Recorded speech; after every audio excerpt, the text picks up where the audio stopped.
Bonitas e bonitos! Sejam bem-vindos ao nosso canal AS Transforma. Então, hoje eu vou conversar com vocês sobre a atuação dentro do CREAS, tá? Não é só do assistente social, qualquer profissional dentro do CREAS. A gente vai falar um pouquinho sobre o serviço CREAS e sobre o que a gente faz no CREAS e te mostrar alguns instrumentos, tá? Então fica aí, já se inscreve no canal, já deixa seu like, que esse like também é importante para a gente entender que esse vídeo contribuiu para você, tá? Vamos lá!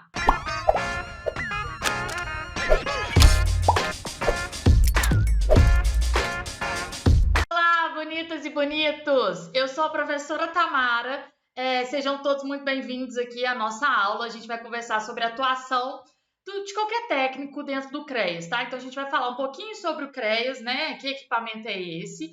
Vamos mostrar alguns instrumentos de trabalho, tá bom? Então, para começar, quem eu sou? Ó, eu sou Tamara, eu tenho uma experiência aí de mais de 13 anos no SUAS, sou assistente social, sou idealizadora do @ASTransforma. E estou bastante feliz aqui com o convite da Gabi de vir dar uma aula para vocês sobre a atuação dentro do CREAS, tá? Ela pediu para ser rapidinho, então vamos lá. A gente vai conversar um pouquinho sobre o CREAS e a gente vai falar um pouquinho sobre a atuação profissional dentro desse equipamento, tá? No finalzinho eu mostro para vocês alguns instrumentos. Então, ó, para começar, eu quis mostrar para vocês proteção social básica, média e alta. Para quê? Para vocês distinguirem aqui. Na proteção social básica, a gente tem o principal equipamento, que é o CRAS. Na média, a gente tem o principal equipamento, que é o CREAS. E na alta, a gente tem os acolhimentos, tá bom? Então, dentro do CREAS, eu tenho vários serviços. O principal serviço dentro do CREAS é o PAEF. Não existe PAEF sem CREAS, nem CREAS sem PAEF, tá bom? Só que aí dentro do CREAS você pode ter, por exemplo, o SEAS referenciado ao CREAS, que é o Serviço Especializado de Abordagem Social. Você tem o serviço de medida socioeducativa. Em municípios que não tem centro POP, acaba que o CREAS também atende, né, pessoas em situação de rua, como se fosse um centro POP, tá bom? Então, ó, dentro da média complexidade, a gente tem 3 equipamentos. Não só o CREAS, a gente tem o CREAS, Centro DIA e Centro POP, mas o CREAS é o principal, tá? E é dele que a gente vai falar aqui hoje. Então, o CREAS, ele tem uma abrangência municipal ou regional. Muitos municípios, por serem muito pequenos e terem um número de violações baixa, eles acabam fazendo CREAS regionalizados. Vocês devem conhecer aí, né? Qual que é a equipe mínima de um CREAS, Profa? As minhas alunas me chamam de Profa, viu? A equipe mínima de um município de porte 1, 2 e médio é um coordenador, um assistente social, um psicólogo, um advogado, 2 profissionais de nível superior ou médio, tá? Para fazer abordagem social. E um auxiliar administrativo, tá bom? Qual é o público do CREAS? Antes da gente dizer do trabalho, é importante que a gente saiba do público. O público são famílias e indivíduos que sofreram algum tipo de violação de direitos. Quais violações, por exemplo? Negligência, violência intrafamiliar, abuso e exploração sexual, trabalho infantil, situação de rua, preconceito por LGBTQI+, também entra, tá bom? Então, são todas essas violações aqui, ó. Ato infracional, afastamento do convívio familiar e comunitário, idosos em situação de dependência ou pessoas com deficiência, com alguns agravos decorrentes do isolamento social, né? Então, é por aí, tá bom? Essa partezinha a gente vai passar rápido, porque o nosso objetivo aqui é mais dizer como que é esse trabalho na prática, tá? Eu tô mostrando aqui para vocês só um organograma rapidinho sobre o CREAS, né? Então, eu tenho ali dentro do CREAS vários serviços. Eu tenho o PAEF, eu tenho o Serviço de Proteção Social Adolescentes em Cumprimento de Medida Socioeducativa. Eu posso ter, dentro do CREAS, o Serviço Especializado de Abordagem Social ou referenciado ao CREAS, tá? O Serviço de Abordagem Social, ele pode ser, por exemplo, conveniado. Já o PAEF não pode ser conveniado, tá? O PAEF, ele tem que se dar dentro do CREAS mesmo e pelo serviço público, tá? Não pode ser via convênio, tá? Tem que ser diretamente pela prefeitura, né? A gente ainda tem outro serviço referenciado ao CREAS, que é o Serviço de Proteção Social Especial para Pessoas com Deficiência, idosos e suas famílias. E em alguns municípios que não tem centro POP, a gente ainda tem o Serviço Especializado para Pessoas em Situação de Rua, também referenciado ao CREAS, tá? Então, o CREAS é esse grande equipamento da média complexidade, tá? Eu sempre trabalho fortalecimento dos vínculos e resgate dos vínculos na proteção social especial. O que vocês acham? Me falem aí, o que vocês acham? Sim ou não? Ó, na prática, nem sempre a gente trabalha esse resgate de vínculo, tá? E esse fortalecimento de vínculo. Por quê? Porque em alguns momentos o vínculo já cessou. Ou eu até trouxe um outro caso aqui para vocês, que é o caso da Ana. Eu dei um nome fictício. O que aconteceu no caso da Ana? A Ana, ela veio como uma pessoa supostamente violadora de direitos dos seus avós e dos seus filhos. Então, no relatório veio como ela tendo agredido fisicamente os avós, violência psicológica com seus filhos e com os avós e etc. Então, nesse caso, todos moravam na mesma casa. O que eu trabalhei com a Ana? Eu trabalhei com a Ana o fortalecimento dela enquanto pessoa, né? O protagonismo dela, mas a gente trabalhou para que ela saísse dessa casa, para que ela fosse morar numa casa dela, com os filhos dela, porque ela estava sobrecarregada. E essa violação toda estava se dando por uma questão também de saúde mental, de sobrecarga, de conflitos intrafamiliares. Então, nem sempre no CREAS eu vou trabalhar para que aquela pessoa continue naquela casa ou naquela família. Eu vou trabalhar no fortalecimento de vínculo dessa família? Sim, mas nem sempre. O viés do fortalecimento de vínculo dessa família é que essa família fique todo mundo junto ali no mesmo lugar, tá? Então, esse trabalho com a Ana, ele se deu da seguinte forma. A gente atendeu todas as pessoas da família, né? Tanto os idosos quanto a mãe de Ana, a Ana, as crianças. E aí é uma complexidade de um caso bem mais profundo do que eu vou falar para vocês, porque tem abuso sexual também. E aí a Ana sai dessa casa. No que a Ana sai dessa casa, vai morar numa casa alugada por ela, né? Que ela tá ali cuidando da casa, que ela tem autonomia para cuidar dos seus filhos, né? Porque ela falava que tinha muita interferência na educação dos filhos e que por isso que tinha esse conflito.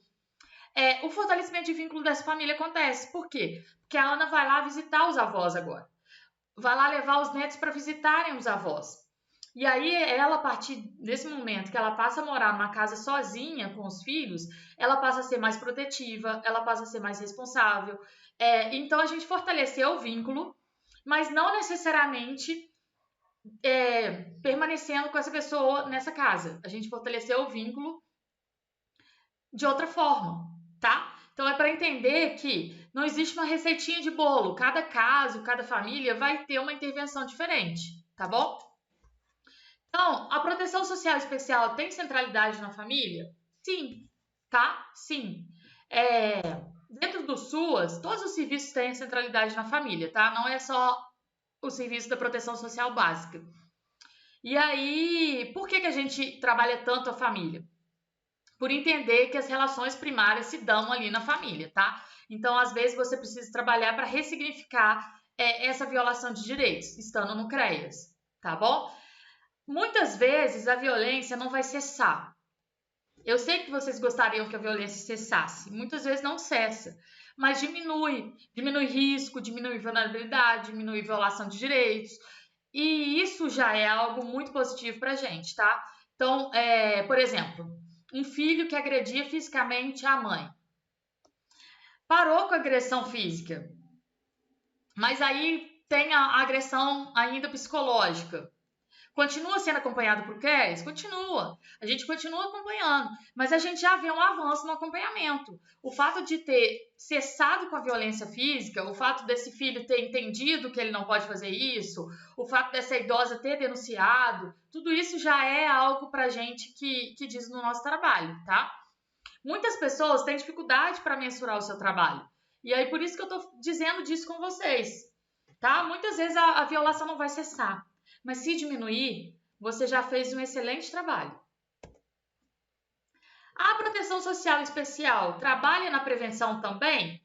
Ou só a básica? Porque a gente sabe que a proteção social básica trabalha com prevenção. E a especial? O que vocês acham? Eu sempre bebo uma aguinha aqui para dar um tempo para vocês pensarem. E aí vocês me respondem do lado daí, tá? Quem acha que sim, quem acha que não? Me fala aí que eu escuto daqui. Ó, trabalho também. Por quê?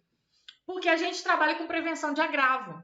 A gente trabalha com prevenção de reincidência de violação. A gente trabalha com prevenções, por exemplo, quando a gente faz uma campanha contra o trabalho infantil. Então, não é só a proteção social básica que trabalha com prevenção, tá? A média também. Só que uma outra forma de prevenção. A gente vai trabalhar a prevenção depois que aquela violação já aconteceu. Mas tem jeito? Tem jeito. Porque a gente vai trabalhar a prevenção da reincidência. Por exemplo, uma criança que foi abusada sexualmente. A gente vai trabalhar com essa criança a prevenção da reincidência. Olha, se algum adulto mal tocar nas suas partes íntimas, você conta para sua mãe, você tem que falar para não sei quem. E aí isso é prevenção de agravo, tá? E esse é um trabalho que a gente faz muito no CREAS. E aí, qual que é, então, o trabalho do CREAS, profa? Ó, resumidamente, o que a gente faz dentro do CREAS? Peguei aqui alguns pontos principais. A gente faz acolhida, a gente faz encaminhamento, ações particularizadas, que são o quê? Os atendimentos. Ação particularizada é o mesmo que atendimento individual, tá? E ações coletivas é o mesmo que, por exemplo, uma oficina. A gente faz isso no CREAS também, tá bom? Muitas pessoas acham que não tem oficina, não tem atividade coletiva no CREAS. Tem. Só que são mais difíceis, tá? Mas existem. A gente faz muita articulação com a rede intersetorial, porque a gente entende que para atender esse usuário integralmente, a gente precisa articular essa rede. Nunca o usuário traz só a demanda para mim da assistência social, ele sempre traz para além, traz da saúde, traz da educação, habitação, e aí a gente articula, tá? A gente faz a elaboração do plano de acompanhamento, e esse plano de acompanhamento pode ser individual ou pode ser coletivo. Eu não vou mostrar para vocês hoje um plano de acompanhamento, mas em outro momento a gente pode mostrar, tá? E a gente faz trabalho interdisciplinar. Por quê? Porque a equipe do CREAS ela é interdisciplinar. A gente tem lá uma orientadora jurídica, a gente tem um psicólogo. Muitos CREAS trabalham em dupla, o psicólogo com o assistente social, mas isso não é uma regra, tá? Isso não é em todos os CREAS, mas acontece em alguns.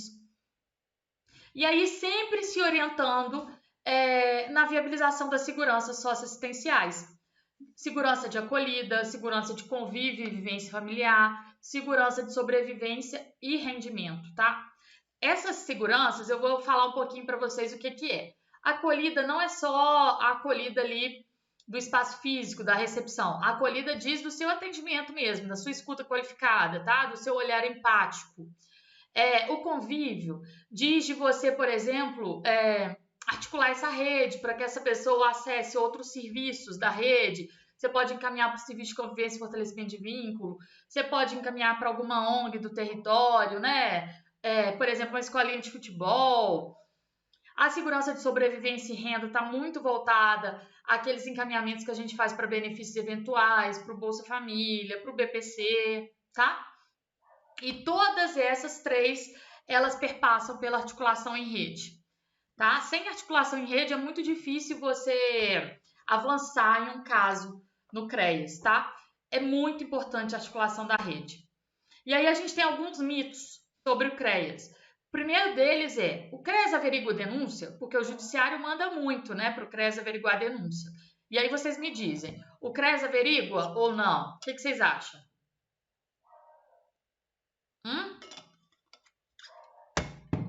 Não averigua, tá? Então, no CREAS, a gente não averigua denúncia, a gente não investiga nada, a gente tá ali para fazer o trabalho social com famílias, tá? A gente não tá ali para poder ver uma denúncia pro Ministério Público ou pro Judiciário. Apesar de receber muito essa demanda, essa não é uma função do CREAS. E aí, o que a gente faz com essa demanda? Aqui em Belo Horizonte, da onde eu estou falando, a gente devolve. Então, a gente vai lá e faz um mini relatório ou um ofício dizendo do porquê que a gente não inseriu esse caso. Não estamos inserindo esse caso por isso, por isso, por isso. E aí a gente fala sobre o trabalho do CREAS, né? O objetivo do trabalho do CREAS é esse, tá? Em alguns momentos, o Conselho Tutelar, às vezes, manda alguns casos que tem esse cunho de denúncia. Mas aí, isso aí você vai fazer uma avaliação do caso a caso, de como que está esse relatório, se tem informações suficientes ou não, tá bom? Sobre essa questão com o judiciário, eu sei que isso pega muito para quem trabalha no CREAS e eu quero só fazer uma mini reflexão, que é o quê? A prefeitura é poder executivo. Então, se você trabalha na prefeitura, se você trabalha em um CREAS, você é poder executivo. Ou seja, quem está te pagando ali é o poder executivo, não é o poder judiciário. Então, a gente não trabalha para o poder judiciário. Por exemplo, algumas alunas vêm para mim e falam assim, profa, me pediram para fazer um estudo social sobre guarda. Você acha que isso é trabalho do CREAS? Não, não é. O que, que é? Isso é trabalho do Poder Judiciário. O juiz deveria nomear uma perita para fazer esse trabalho, mas aí ele vai lá e passa para o CREAS. E aí, se o CREAS ficar respondendo sempre essa demanda, o juiz não vai nomear a perita. E aí o CREAS acaba deixando de lado o que tem que fazer para fazer demandas que são judiciais, tá? E esse não é o nosso trabalho. Eu não tenho que ir lá e fazer um estudo social para ver questão de guarda, tá? E o psicólogo do CREAS, ele faz terapia, prof? O que vocês acham? Sim ou não?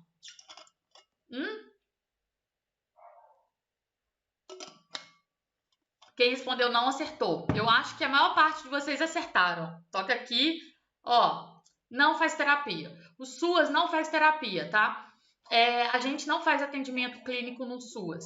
Só que alguns atores da rede, como o judiciário, às vezes acham que a gente faz terapia. Às vezes acham que o psicólogo do CREAS atende nesse formato de clínica, mas não, tá? E aí a gente tem que falar isso para eles.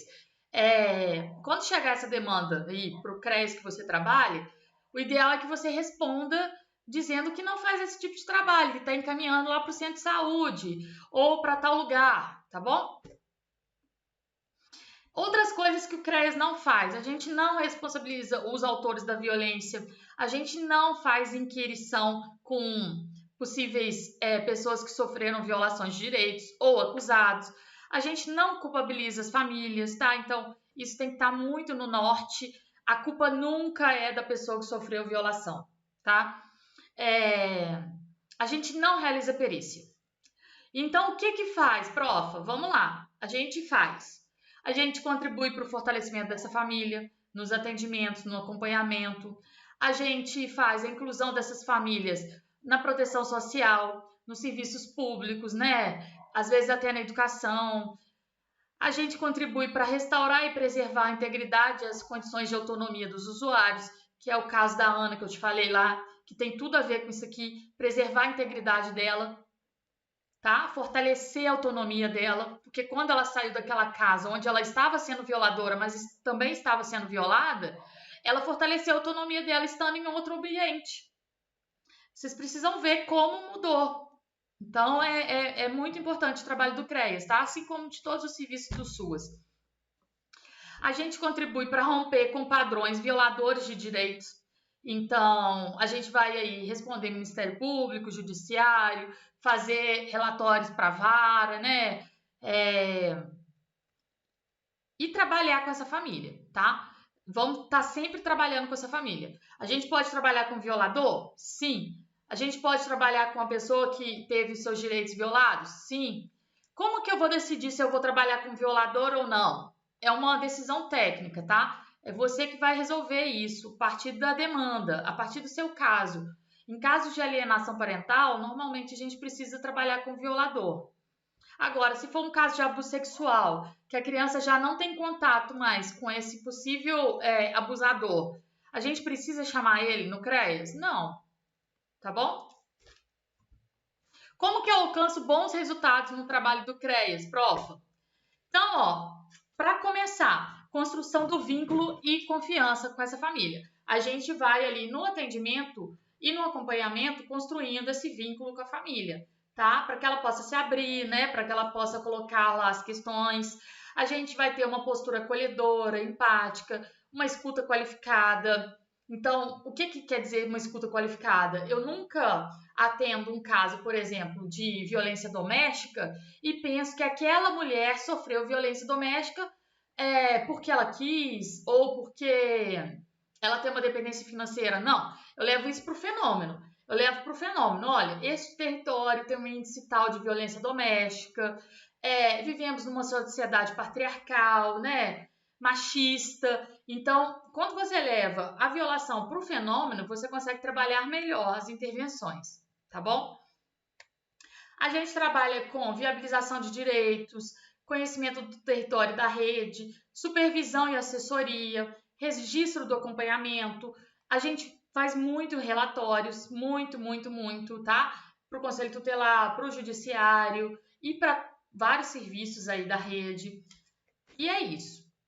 As nossas atividades dentro do CREAS, elas são baseadas naquilo que eu já disse para vocês, tá? Tem a ver com encaminhamento, acolhida, plano de acompanhamento familiar, trabalho interdisciplinar, referência e contra-referência, orientação jurídica social, orientação sociofamiliar, tá bom? Mobilização, identificação da família extensa e etc, tá? Qual que é a rede aqui principal de articulação do CREAS? São essas aí, ó. A gente articula muito com delegacia, vara da infância, e aí entram todas as varas, tá? Vara do idoso, vara da pessoa com deficiência, promotoria, secretaria de educação, secretaria de saúde, secretaria, né, de assistência social e o conselho de direitos, conselho tutelar, associação de moradores, tá bom? E aí vou mostrar para vocês um pouquinho, bem rapidinho, alguns instrumentos que a gente utiliza no CREAS, tá? A gente tem plano de ação do CREAS, a gente tem fluxograma, a gente tem RMA, a gente tem plano de acompanhamento, a gente tem o prontuário do atendimento, tá? Eu vou mostrar alguns aqui, ó. Então, no prontuário do atendimento, o que a gente tem? No cadastro das famílias. A gente tem o responsável familiar, a data de inserção dessa família no serviço, isso é muito importante para você colocar no relatório. O órgão encaminhador também é super importante, tá? Você anotar. Se teve alguma medida protetiva ou não, qual que foi a violação, qual que é o número do processo, porque muitos casos que chegam para o CREAS são judicializados, então tem um processo. Quem que é o responsável familiar, qual que é o endereço, né? Toda aquela identificação, endereço, ponto de referência, telefone. Eu gosto de colocar, inclusive, o centro de saúde e a equipe que atende, porque às vezes a gente articula algum trabalho junto com o centro de saúde. E é interessante que isso esteja no seu prontuário, tá? Para você pegar mais rápido, né? Poder ligar. Depois você vai passar ali por um histórico, né? Dessa família na inserção dos serviços, se ela já foi acompanhada pelo CRES, pelo CRAS, né? Em qual momento que ela foi acompanhada, qual que é o número dela do NIS, ela recebe algum benefício, recebe Bolsa Família, BPC, qual que é a renda, tudo isso é muito importante. Isso diz da condição socioeconômica da família, tá? Depois a gente pode começar um plano de acompanhamento familiar com ela, ou a gente pode continuar aqui nesse cadastro, tá? Eu não vou mostrar para vocês um plano ainda, em outro momento vocês vão ver isso. E aí, ó, a gente pode ter ali, ainda no cadastro, qual é a violação a ser superada? Quais são as vulnerabilidades apresentadas por essa família? Quais são as potencialidades? Qual que é o horário melhor para que essa família seja atendida no equipamento, né? Ela prefere de manhã, prefere de tarde? Porque os atendimentos do CREAS, normalmente, eles são agendados, tá? É um acompanhamento, então a gente costuma agendar com a família. E aí aqui a gente tem outros dados dessa família. Identidade, CPF, né? Tá precisando de algum documento, não tá? Qual que é a profissão, data de nascimento, a cor, tudo isso vai para o nosso cadastro também virtual.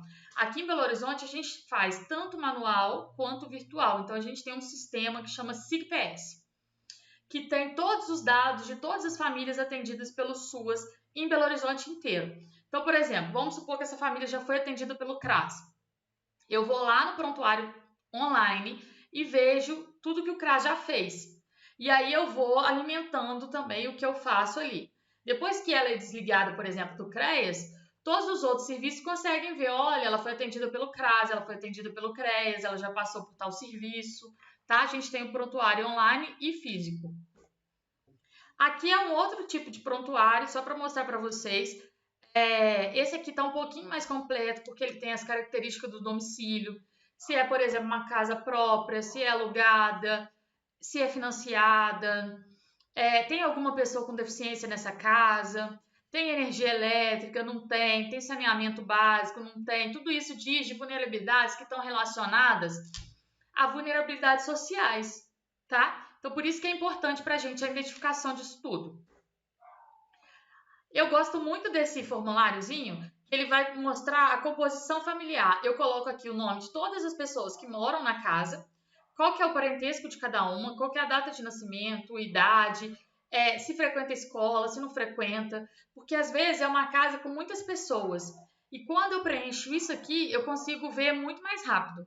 Então, por exemplo, a família chegou lá sem ser agendada. Eu pego isso aqui rapidinho, eu já lembro tudo da família, tá? Esse aqui é um exemplo de como que você pode fazer a sua evolução, né, dos seus atendimentos. E o exemplo de encaminhamento, eu coloquei aqui bem simples, assim. Então, estou encaminhando do CREAS para tal lugar, o senhor tal, o endereço tal, o contato desse senhor e o meu contato, e um resumo dessa demanda. Por que eu estou encaminhando, tá? Lembrando sempre que a pessoa leva esse encaminhamento normalmente. Então, você tem que ter aí um certo sigilo, né, do que você vai preencher nesse encaminhamento, tá?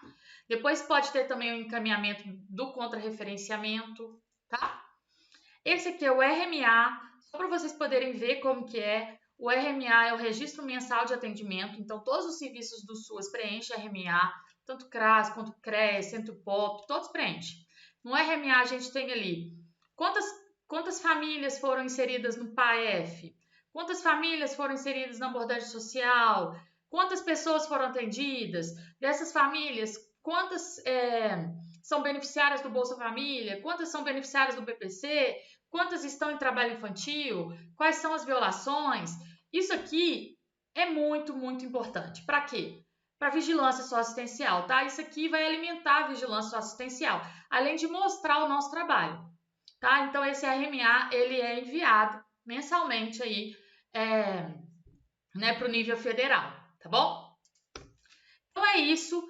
Sobre o PIA, eu não falei, mas existem aí diversos modelos para vocês olharem pela internet. Plano de acompanhamento também tem muito modelo pela internet.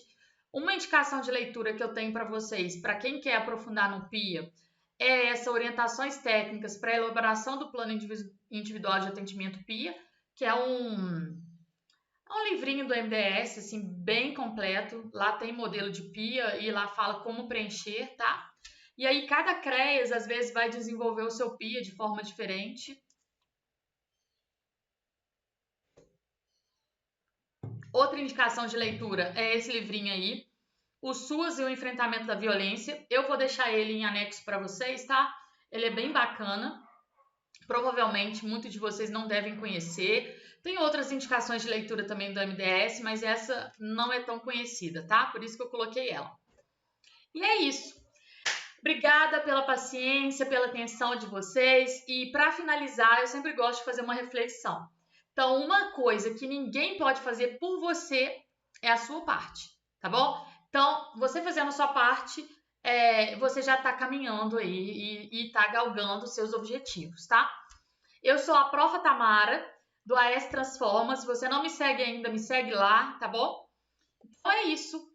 Conhecimento empodera, conhecimento transforma e vamos juntas, tá? Beijo, até a próxima. Tchau, tchau e obrigada pela atenção de vocês.